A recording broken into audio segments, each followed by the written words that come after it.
А потом я выхожу на улицу, вот из этого здания, и продолжаю уже замороженную рыбу.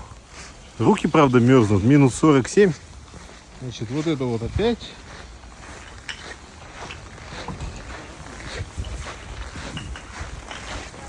Блин, вот это вот я иду. Рыба.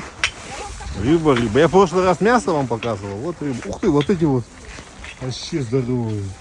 Вот такие надо на строганину брать. Ну они аж по 2300. Не, 2300 это перебор, товарищи. Есть морская рыба, вот.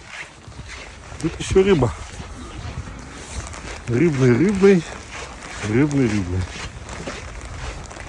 О, вот это вообще какой-то черри картмен. А почему он 1400 всего? А, нет, это вот этот 1400, а это 2500. Ага.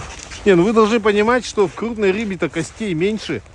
То есть вы по факту получаете больше мяса. То есть цена, в принципе, оправдана в какой-то степени.